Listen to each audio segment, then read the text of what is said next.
Magandang gabi po. So ngayong gabi ay may titispire tayo, no? Dalawang piraso po ito. So ang gagamitin natin na kung ito yung original natin. Ito yung LPG mode natin na design. Yan, LPG mode natin na design. Yan, ito para doon sa tatlo na tinitira pa ni Noynoy, pamangkin ko.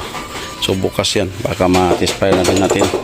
So ito, ang una natin ititispire ay order ni Sir Randy Pastor, taga Tugigaraw. Yan, LPG mode. At saka kay Sir Michael Susa, taga Quezon City, LPG mode din. Yan, so ito apuyin ko muna ito para makita ng may-ari. Patispire muna natin bago natin ipipent, lilinisan, para makita natin kung may mga leaking siya at may i-repair pa natin. So ito papuyin ko muna. So una, lagyan natin ng papel, tapos krudo bago natin papuyin, bago papasok yung oil pag maubos na yung papel at saka krudo, para mas madali po siya pag painit. Okay? So ito na po yung apoy niya. Yan. So try natin papatungan.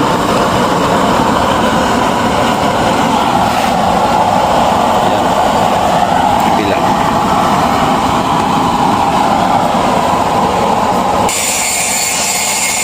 May nakasalang siya. Yan po yung apoy niya. So try natin patayin yung apoy, ilaw. Yan.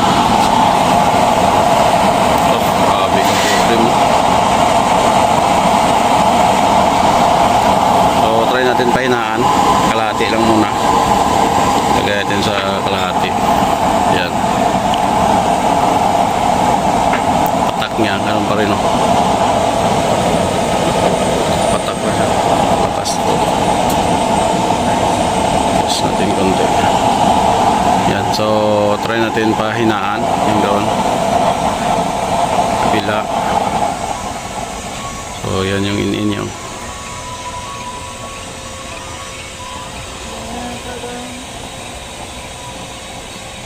palakasan. Ito, palakasan natin. Yan, yan daw. Blue.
Sir Randy Pastor at saka Sir Michael. So okay na po yung order nyo, sir. Lilinisan ko na lang po ito at ipipent at papadala ko na po sa inyo. Yan, kumulo na. So ayos na po yung kanya. So far wala naman siyang leaking.